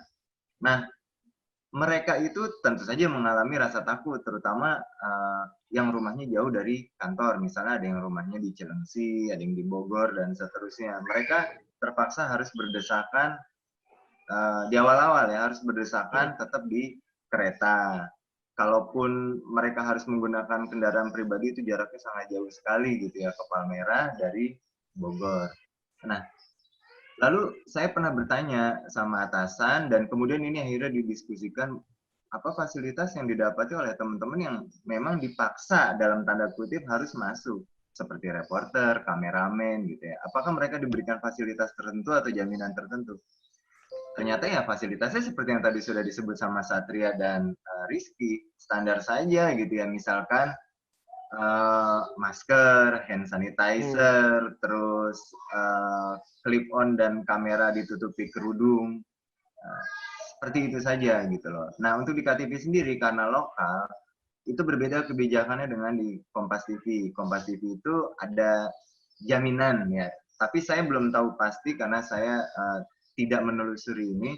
Ada jaminan jika ada kerjaan yang sangat mendesak untuk daerah-daerah yang dianggap rawan terhadap virus ini, virus corona, itu akan ada fasilitas tertentu seperti mobilnya, ada pengawalan dari dokter kantor. Sementara untuk di KTV nggak ada hal yang semacam itu. Nah, pada akhirnya siasat punya siasat, kenapa kita nggak melakukan repackage aja gitu. Akhirnya untuk TV lokal memang repackage adalah hal yang paling masuk akal. Repackage program bisa dari punyanya KTV yang lama kita repackage, atau punyanya Kompas yang sudah tayang kita repackage untuk menyiasati ini. Karena kita tahu teman-teman sendiri sebenarnya takut gitu ya. Tapi mereka punya beban moral untuk tetap bisa menyampaikan informasi. Nah, untungnya KTV adalah TV entertainment. Kita tapping. Kita bukan TV news, kita tidak mengejar aktualitas, kita tidak memberikan informasi yang aktual. Nah, keuntungannya di situ. Makanya ada beberapa teman tanya, WFH nggak? Oh, dari sebelum corona gue udah WFH gitu ya. udah mengatur jadwal pembuatan program sejak lama gitu. Jadi kadang-kadang masuk cuma seminggu untuk kerjaan yang 2 bulan. Itulah enaknya kerjaan taping gitu. Nah, semacam itu. Tapi yang menarik ini kan antara CNN dengan Trans itu kan CNN dengan Net TV itu kan berbeda ya. Nah, apakah kalau yang di Net ini kan Satria ya? Sama nggak dengan yang saya? Kita melakukan repackage aja sudah aman. Sementara untuk CNN mungkin nggak bisa. Tetap harus ada yang terjun ke lapangan, terutama reporter. Nah, intermezzo nih pertanyaan dikit. Daniel Ahri masih masuk? Masih di Daniel CNN Ari kan? masih siaran pagi ya? dia. Oke. Good morning. Good morning masih ya. Nah itu Satria, repackage nggak? Apakah itu ada kebijakannya seperti itu? Aliran ya. Iya. Sebenarnya repackage. Repackage itu repackage, program lama kita bungkus ulang, masukin VO baru lah, tambah. Dan itu juga untuk menyiasati biaya bisnis yang kosnya semakin besar, pemasukan semakin kecil. Betul. Ya, ini Mungkin kan diskusi aja sih. karena net dengan CNN kan memang harus mempertimbangkan kalau seandainya ada program rerun kan. Oh iya. Dengan kondisi gini aja rata-rata rating udah pada turun kan. Kalau rerun ya mungkin akan berdampak lebih luas lagi gitu kan. Tapi memang ada strategi lah, masing-masing stasiun TV punya strategi dalam menanggapi penyebaran COVID-19 ini gitu. Dan resikonya juga besar. Ya saya yakin pasti dua TV besar ini juga berdampak juga ke pemasukan iklan, rating dan sebagainya gitu. Iya pasti. Ya, Mbak Robi ya. Iya pasti. Oke, ada pertanyaan nggak dari yang lain, mahasiswa?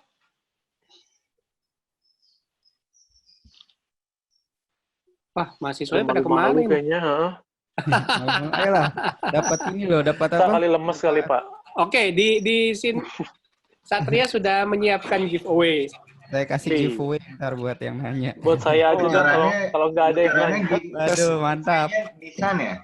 Hah? Kenapa? Bocorannya giveaway-nya Nissan. Waduh. Brand Livina bukan? Yang baru? Livina. Oh enggak ya? Biasanya batu nisan. Batu nisan. Oke, ada nggak? Hilal? Tes. Iya, hadir. Hilal ada? Tes. Silakan pertanyaannya langsung. Oke, Hilal mau tanya, Hilal.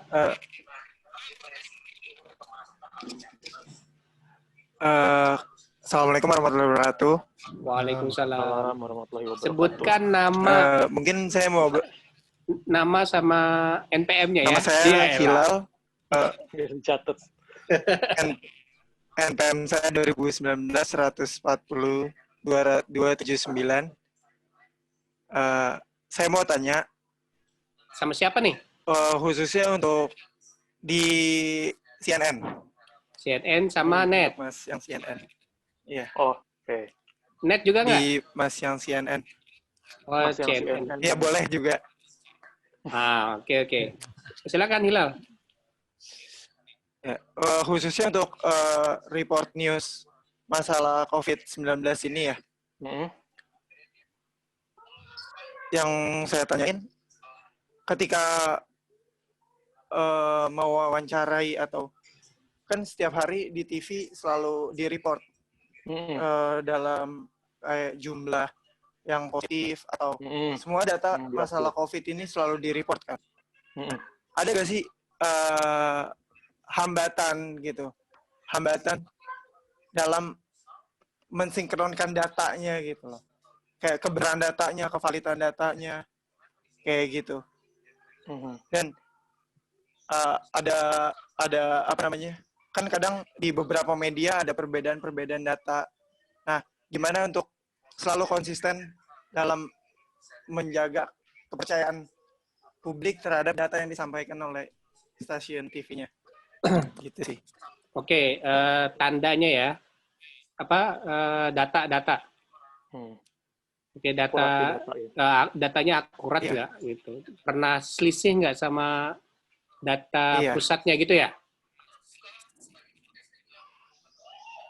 Oke, silakan. Ya, benar.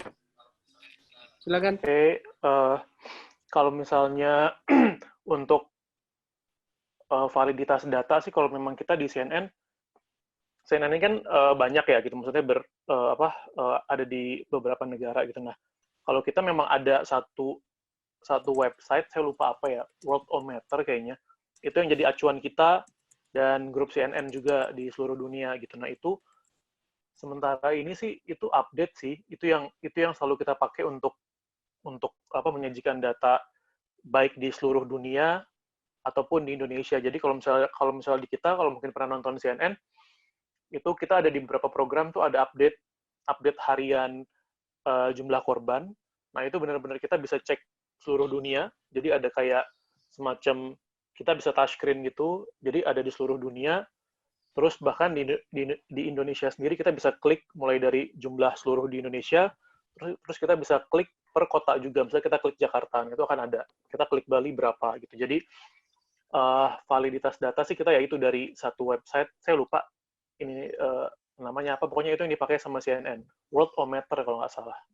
Jadi sebetulnya datanya itu bukan dari CNN, tapi dia nge-link dari data lain gitu ya?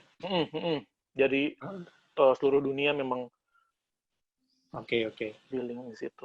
Kalau untuk di net sendiri gimana, Sat? Kalau untuk di net sendiri sama ya sama Mas Rizky ya. Kita juga, karena juga yang pertama, kita nggak fokus di pemberitaan ya kalau di net kan. Karena memang sama juga kata Pak Robi, bahwasanya kita di net juga adalah media hiburan. Seperti itu. Cuman untuk informasi-informasinya memang kita juga nge-link ya, sama kata Mas Rizky, nge-link ke website yang memang dianggap sangat pas dan tepat untuk dijadikan sebuah sumber gitu. Karena juga kalau seandainya kita langsung mengambil kan kita juga takut salah. Jadi kita lebih memilih untuk mencari informasi yang lebih kredibel gitu.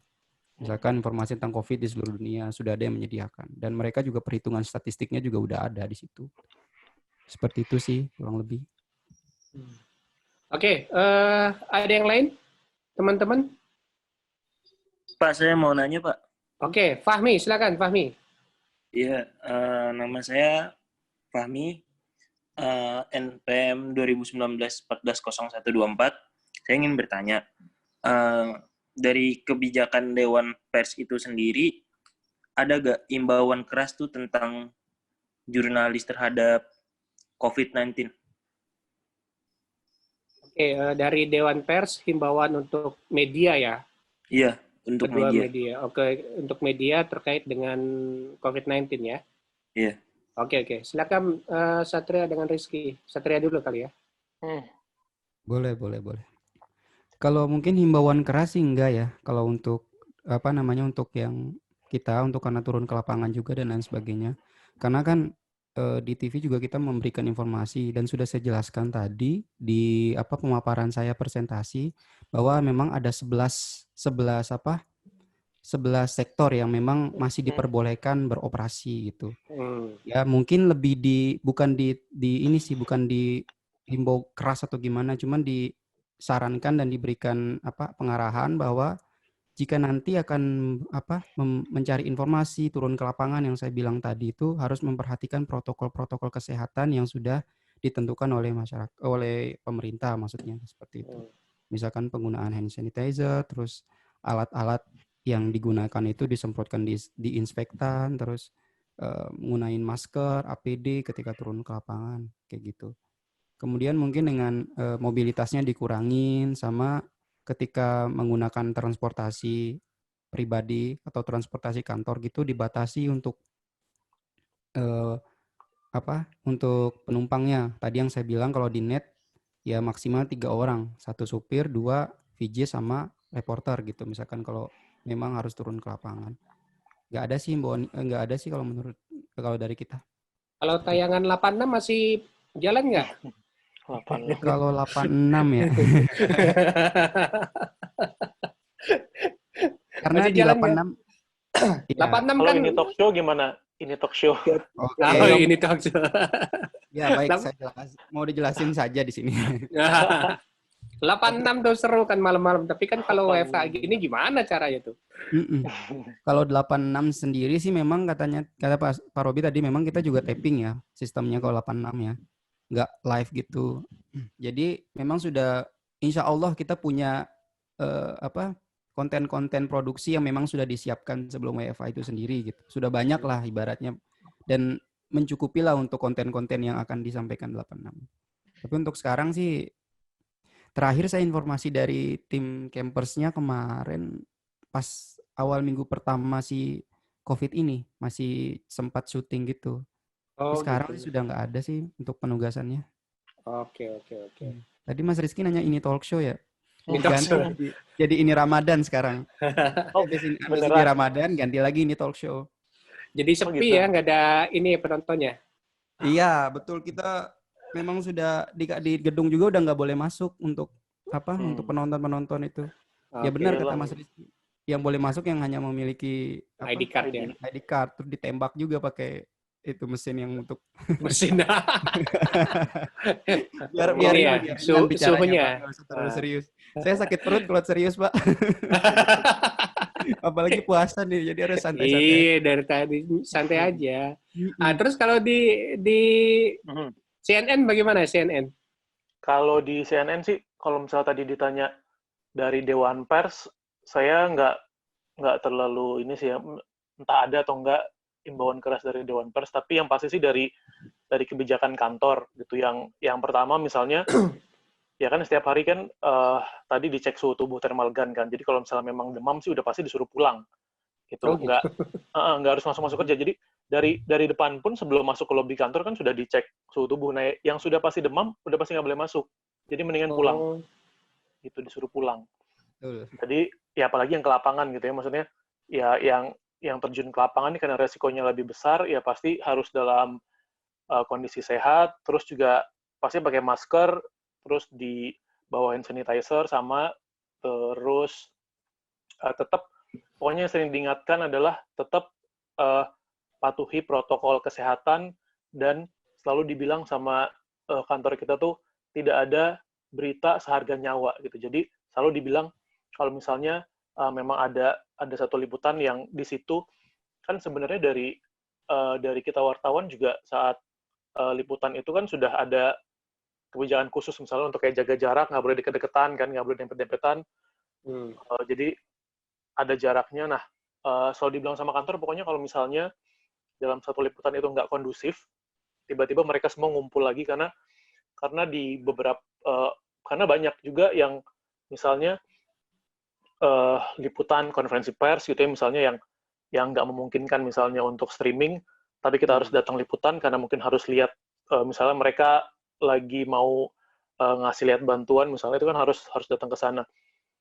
Nah, itu ada juga beberapa kasus kemarin yang saat di sana itu wartawannya mereka semua dempet-dempetan ngerubung gitu. Nah, kalau dari CNN memang sudah dibilang kalau seperti itu udah mendingan tinggalin aja atau ambil dari jarak jauh aja, pokoknya tetap protokol kesehatan tuh nomor 1, tetap harus jaga ya itu tadi dibilang pokoknya tidak ada berita seharga nyawa, pokoknya tetap tetap perhatikan protokol kesehatan ya. Betul, untuk kondisi sekarang benar-benar yang penting ya kita harus selamat, kita harus sehat gitu sih, bukan soal lagi beritanya kalau untuk sekarang. Oh, biasanya kan kalau wartawan cari berita kan gerombol gitu kan, nekat. Nah itu kan suka gitu gerombol kan. Gitu. Tapi sekarang lebih inilah memperhatikan protokol kesehatan ya.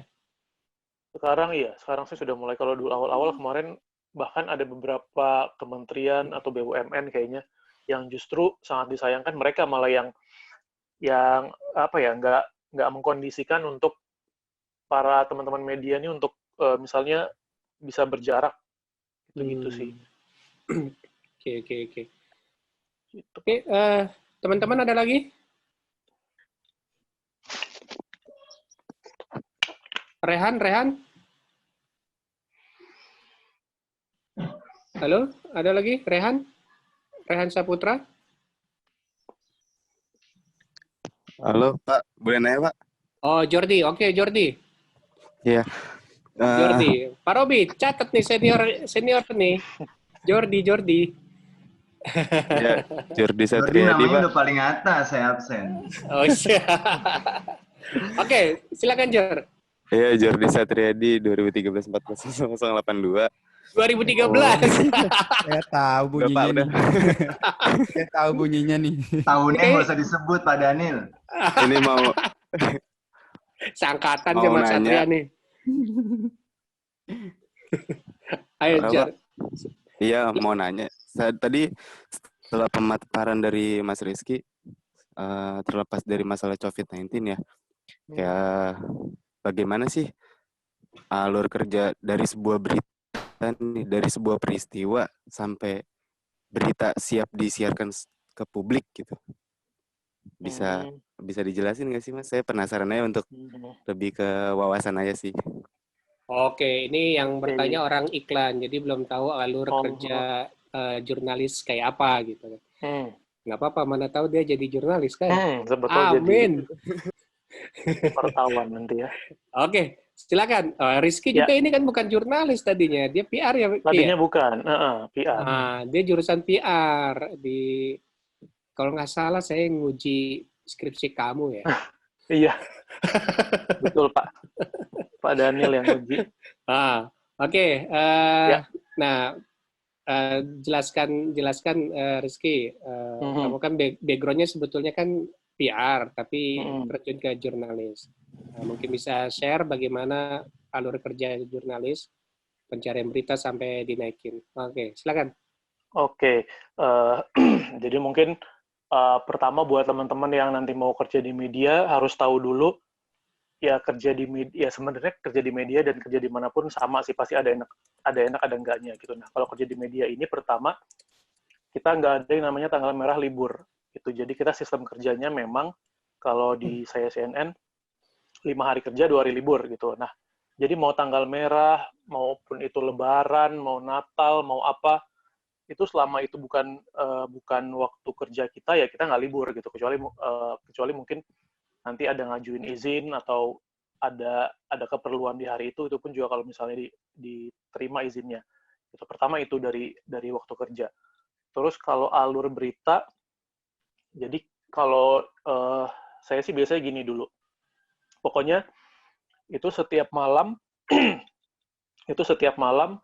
kita akan dapat email gitu ya, email dari Korlip lah kalau dibilang koordinator liputan gitu. Itu kita setiap malam dapat email. Itu emailnya adalah berisi itu kayak jadwal para reporter besok. Jadi itu biasanya isinya adalah kalau di kita ada 3 shift, tim pagi, tim siang, sama tim sore. Nah, jadi dalam email itu sudah ada tema liputannya apa, yang akan dicari apa. Jadi ada kayak sinopsisnya. Jadi misalnya temanya adalah kasus COVID-19 pertama 01 dan 02. Terus akan ada sinopsisnya. Jadi cari info misalnya di mana misalnya tinggalnya mereka, terus tracingnya mereka kemana aja. Jadi sudah ada arahannya. Terus ada nama wartawannya siapa, nama campersnya siapa. Itu jadi untuk semua wartawan yang akan bertugas besok. Jadi dan itu keluarnya setiap malam. Jadi kita baru tahu kita besok itu kemana ya malam-malam itu.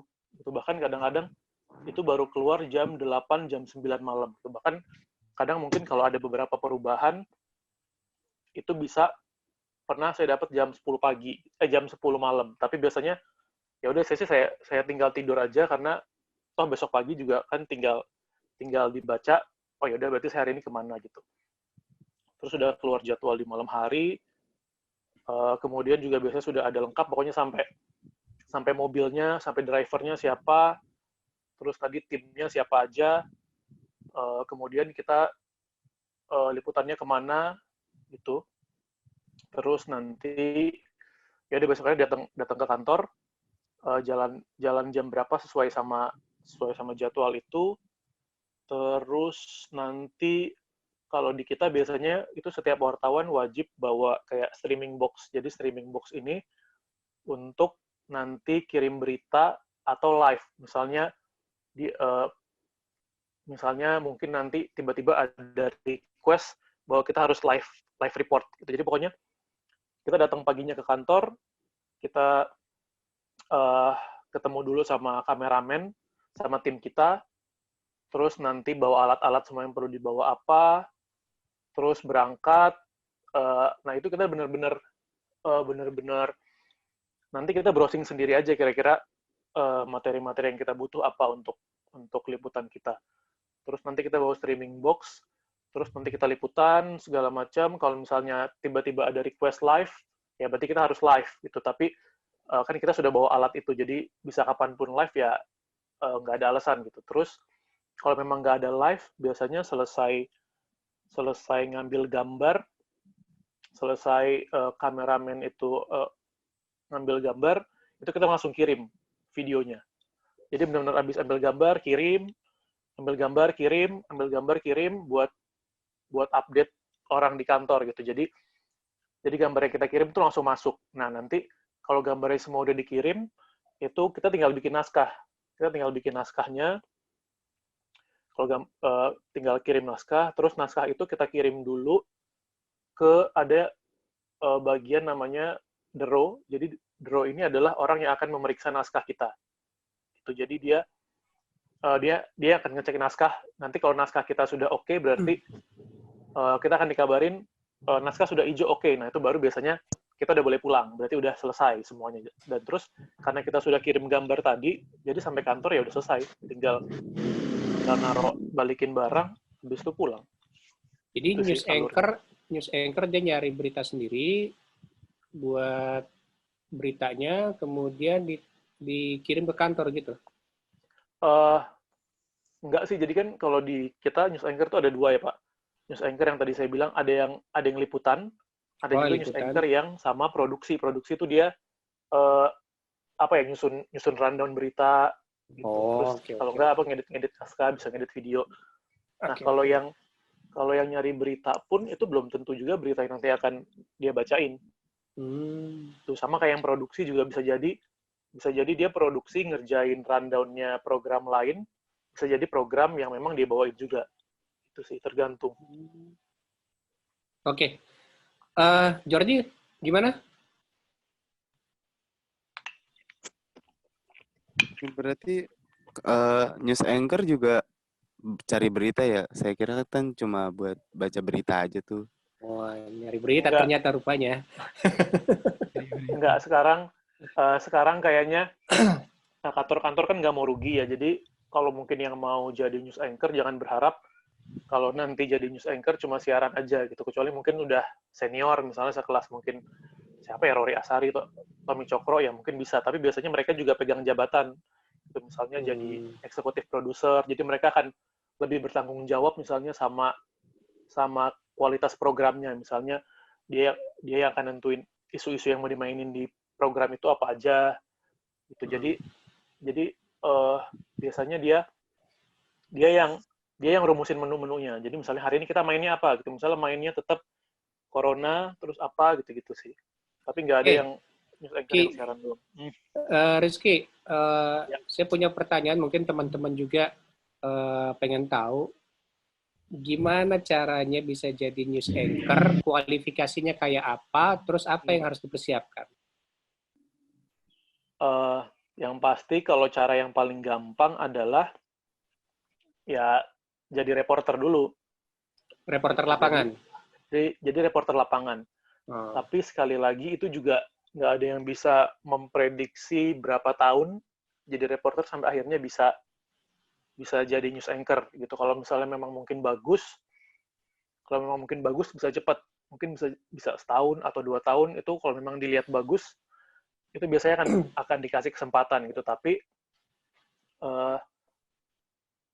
yang perlu tahu juga adalah setiap TV itu punya kriteria news anchor-nya tuh beda-beda gitu. Jadi mungkin kadang kayak ada beberapa teman-teman juga yang misalnya dia news anchor di TV mana, tapi saat dia misalnya mau pindah ke TV lain itu nggak diterima karena memang masing-masing TV itu kayak punya standarnya beda masing-masing. Ya, standar beda.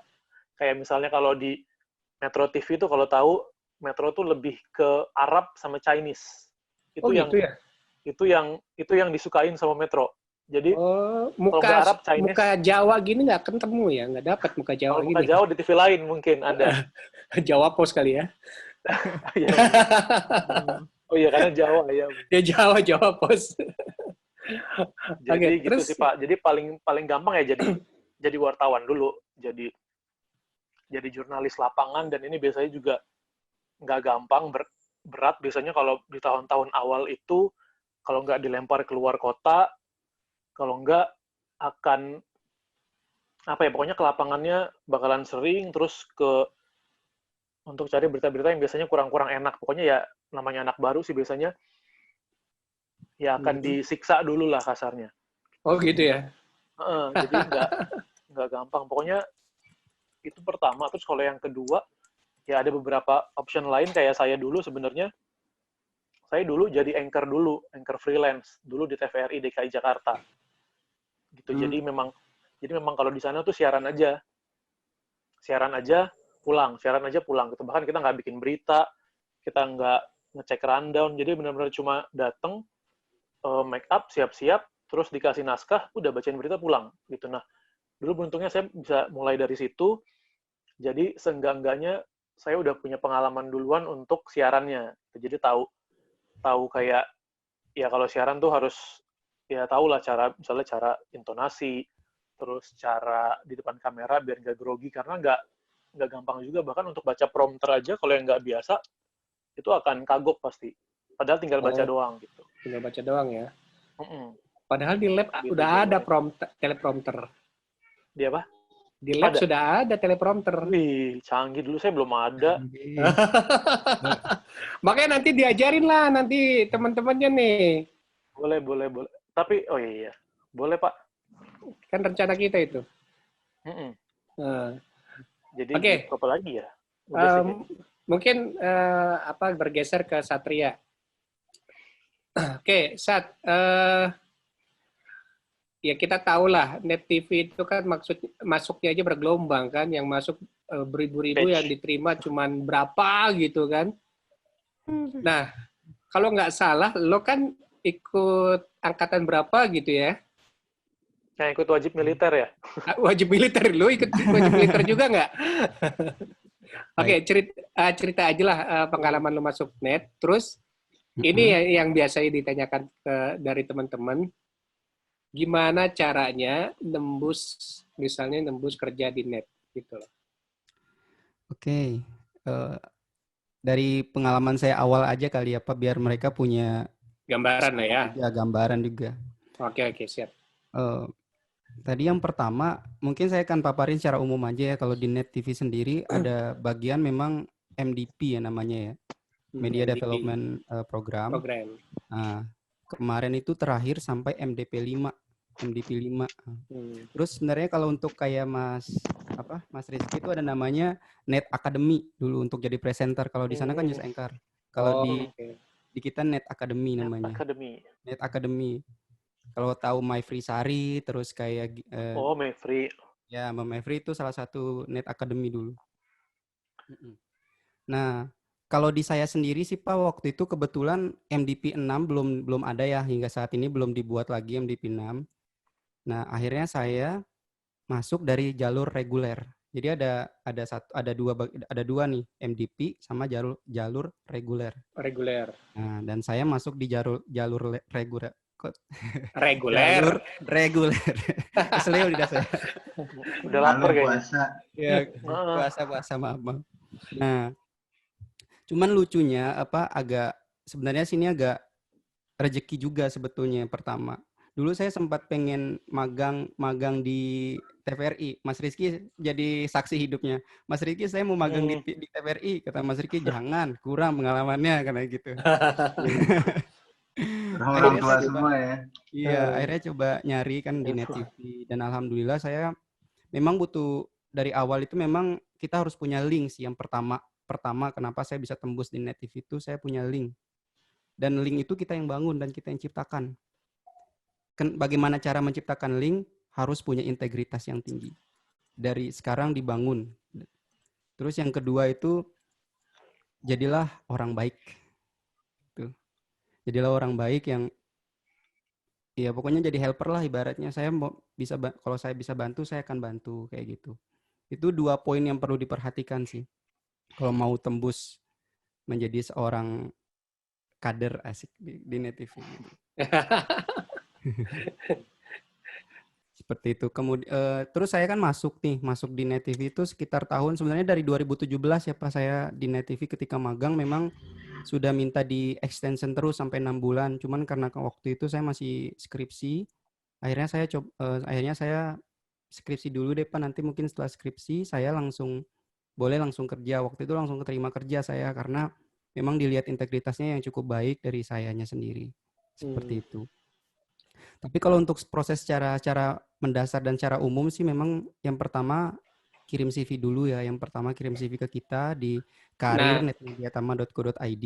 CV-nya itu yang biasanya yang ditentukan standarnya dari NetTV kayak apa CV-nya? Kalau standar dari NetTV siap. Bisa ini cuman secara benar ya pertanyaannya. Iya, karena kan mau ngirim Pak Daniel nih. Enggak, biasanya kan mahasiswa baru lulus itu kan bikin standar CV-nya kayak apa gitu kan.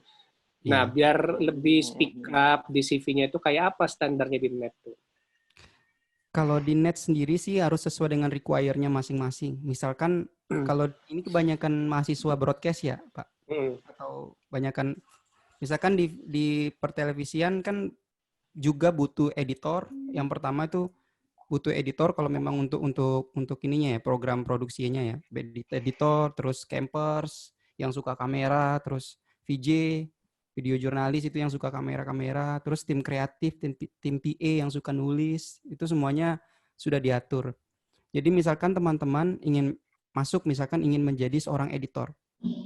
Dari sekarang diperhatikan betul, editornya dikerenkan banget lah intinya, pokoknya pengalamannya ditambah, karena seorang yang kita nggak punya pengalaman sama sekali ya, fresh grad, itu kita butuh banget yang namanya skill-skill yang memang kita sudah asah dari sejak kuliah gitu. Misalkan skill fotografi, skill editor itu sangat diperlukan. Jadi portfolio itu penting juga ya? Penting sekali, sangat penting untuk masuk ke TV sendiri. Seperti contoh Mas Rizky tadi kan memang sudah punya pengalaman jadi news anchor kan. Dan langsung masuk, betul Mas Rizky. Enggak lah, perjuangannya juga sangat panjang ya Pak Daniel ya. Memang sih ada butuh perjuangan beberapa. Itu pertama untuk CV. Pokoknya intinya di situ CV-nya gimana cara kita bisa menjual diri kita di situ gitu. Menjual skill ya. Dalam tanda kutip menjual skill. Skill kita editor nih, wah gue editor, gue mau ngelamar jadi editor TV. Gue bisanya apa, misalkan Premiere atau Sony Vegas atau apa gitu. Ditampilin aja di situ. Dites dulu nggak? Pasti dites. Kalau di pasti kami dites. itu, di kami misalkan kalau memang nantinya CV-nya sudah oke, yang saya jelasin tadi, pokoknya gimana caranya bisa menjual lah ibaratnya si CV-nya. Dan jangan lupa dimasukin nih pengalaman organisasi, karena sangat penting pengalaman organisasinya. Alasannya karena memang kita butuh orang-orang yang memiliki kompetisi yang semangat kompetisi yang hebat gitu ibaratnya. Terus skill jangan lupa dimasukin juga di CV-nya. Nah, kalau nanti sudah sudah oke CV-nya, nanti kita akan panggil ibaratnya dengan melakukan ada namanya proses interview. Nanti tim HRD sendiri yang akan memanggil gitu ibaratnya. Ditentukan harinya, di-schedulein harinya hari apa, nanti akan ada psikotes dan di kita sih ada namanya Pauli test. Matematika kalau iya, Pauli itu kayak psikolog ya apa sih? Matematika koran gitu nggak sih? Psikotes hitungan koran. Hitungan koran gitu. Ada 2, Pauli test sama itu. Oke, kalau ya biasalah kalau waktu MDP itu biasanya kan yang masuk, yang daftar banyak lah. Betul. Yang masuk sedikit banget, paling sekitar 10-20 ya. Betul. 10-20. Nah, itu udah masuk tuh. Tapi sebulan, 2 bulan, 6 bulan, rontok lagi dari 10 jadi 3, jadi 4 gitu kan. Iya, betul. Nah, itu sebetulnya ada apa? Emang karena pressure kerjanya atau bagaimana? Biasanya kalau di TV sendiri, misalkan kalau MDP kan memang sudah, ya ibaratnya kayak tes PNS itulah, ibaratnya PNS kalau lolos MDP, berarti lolos jadi karyawan tetap gitu. Ya memang mungkin waktu, kan kita di sini ada namanya masa probation ya, Pak. Masa probation itu sekitar 6 bulan sampai 1 tahun. Jadi ya mungkin waktu saat MDP itu mereka di masa probationnya jadi tidak sesuai dengan penilaian dari atasan. Nah, sehingga tidak untuk dilanjutkan dan tidak diangkat. Ya, juga pun misalkan dia sudah diangkat, tidak menutup kemungkinan dia akan tidak bertahan di sebuah perusahaan, nggak cuma di Net TV ataupun dimanapun. Karena kan apalagi kita juga merekrut karyawan-karyawan yang memang sangat-sangat milenial ya pada waktu itu. Jadi penelitian mengatakan asik. Ya, asik, mantap. Teori siapa nih? Teori siapa? Pakai teori apa? Saya rada terganggu kalau ngomong penelitian, soalnya ada dokter, ada apa di sini, saya mohon izin kalau salah. Bahwasanya itu milenial memang punya waktu kalau analisa saya ya sebagai seorang pengalaman seorang HR sekitar 2 atau 3 tahun memang kalau milenial ini punya rasa kok gue gini-gini aja sih gitu. Jadi bosan dia bosan. Saya ingin approve skill saya lebih dalam lagi. Nah, sehingga di situ tuh ada merger, ada trigger di situ yang membuat dia berpikir bahwa apakah saya memilih untuk bertahan atau memilih untuk selesai dari sini dan mengupgrade skill.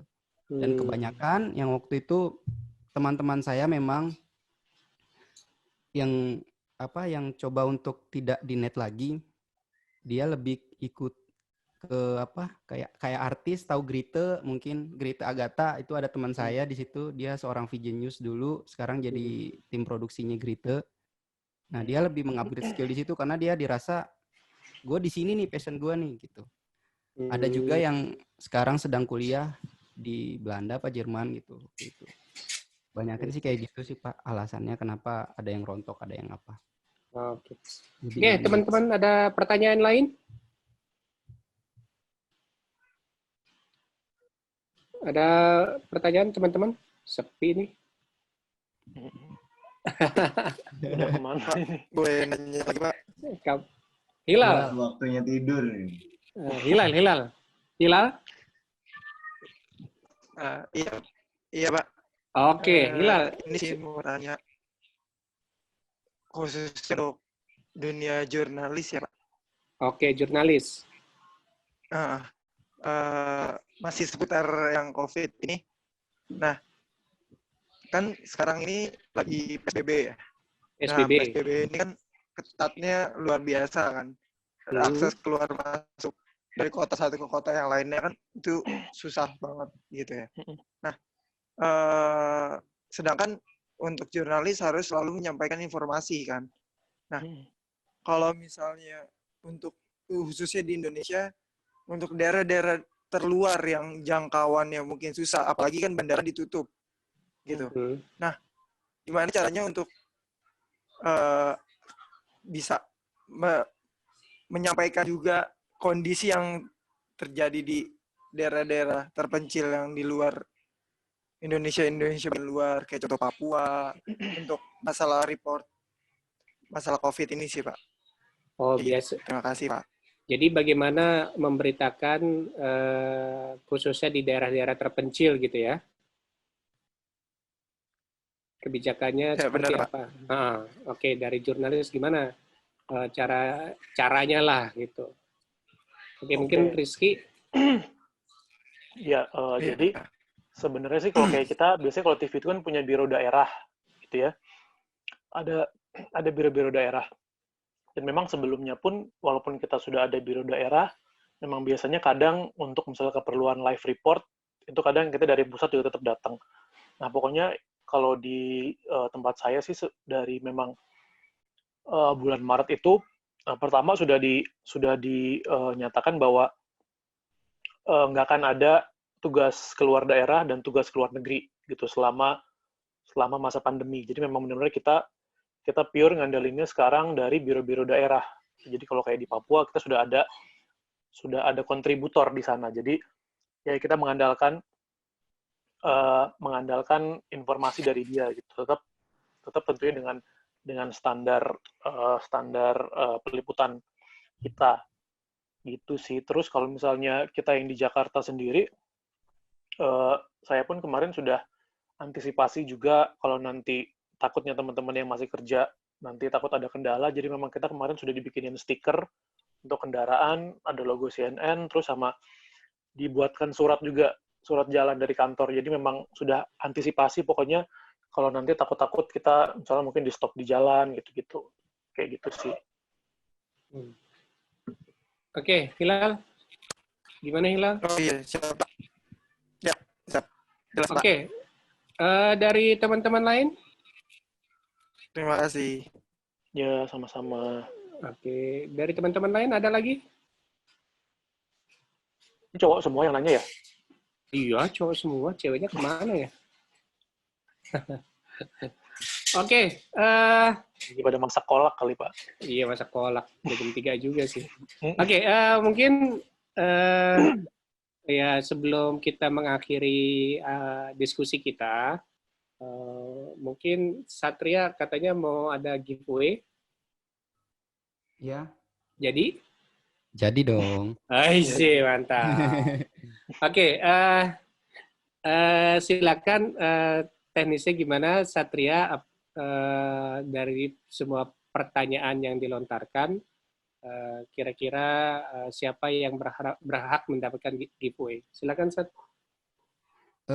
Tadi untuk yang nanya-nanya saya sudah tulis ya sebetulnya di sini. Dari semuanya yang nanya saya udah tulis. Nanti dari sini mungkin saya akan minta kontaknya di Pak Daniel ya. Di Pak Daniel ada kontaknya kan ya Pak? Ada, insya Allah. Siap. Paling gitu aja. Terus kalau misalkan boleh nanti ini direkam momennya. Oke, ini kita rekam juga kok. Di screenshot maksud saya. Di screenshot momennya di Instagram masing-masing mungkin nanti di tag Visip aja gitu. Oh gitu. Oke, biar pertama untuk meramaikan. Pertama gimana tadi screenshot? Yang pertama screenshot, terus Visip di tag akun Instagram Visip di tag. Boleh akun di tag ya akun Instagram Visip, terus?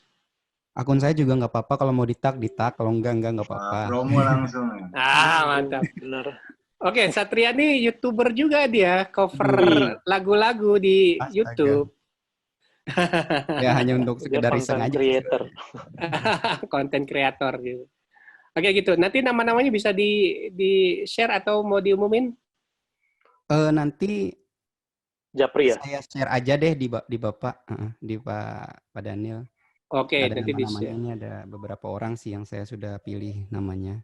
Oke. Siapa yang mendapatkan apa dan siapa yang tidak mendapatkan apa-apa. Oh. Dapetin apa-apa nggak usah diumumin. Nggak diumumin. Ya pokoknya jaket bombernet bagus kayak gitu. Aduh. Iya benar keren. Ya Ki ya, bagus ya Ki ya. Keren bombernya. Kalau net mah baju ini sih bagus. Saya ada live Instagram tanggal 10 Mei juga sih Pak sama teman-teman juga. Oke, mantap. Ya, kalau mau masuk ada giveaway juga sih nanti. Banyak giveaway-nya. Banyak loh, harus gitu. Biar semangat Ramadannya. Oke, terima kasih Satria, terima kasih Rizky, sukses buat kalian. Amin. Ya, terima kasih Pak Robi yang sudah mengendalikan acara ini. Terima kasih Mas Danang. Terima Satria, Rizky, makasih ya. Terima kasih Bu Dr. Okta, Bu Ami, Bu Felda, Bu Jami, Bu Tria yang sudah hadir. Nanti kita akan lanjutkan dengan seri kedua, masih bersama dengan alumni. Siapa alumninya nanti kita akan carikan yang bagus banget, insya Allah. Amin. Ya, gitu ya. Terima kasih. Sekarang juga bagus banget. Oh, sekarang bagus. Ini baru pertama loh, kita pertama. Oh, ini edisi perdana, mantap. Perdana. Nanti. Bu Ami, silakan Bu Ami. Enggak, itu Robi mungkin minggu depan. Setelah ini. Oh, berikutnya Robi ya? Materinya apa, Bu? Materi tentang provokasi saya bisa. Provokasi. Ngeri. Ya, ini acara memang khusus buat alumni dengan mahasiswa, supaya mahasiswa juga bisa terbuka terkait dengan dunia kerja setelah nanti mereka lulus. Nah, makanya kita menghadirkan alumni bisa supaya ada jejaring yang bisa memotivasi dan melit mereka ketika berada di dunia kerja. Oke, baik. Saya akhiri. Terima kasih semuanya. Sama-sama Pak Daniel. Sehat selalu. Amin. Kemudian jaga kesehatan, selalu cuci tangan, dan kita berdoa supaya pandemi ini segera berakhir. Terima kasih. Amin. Assalamualaikum Amin. warahmatullahi wabarakatuh.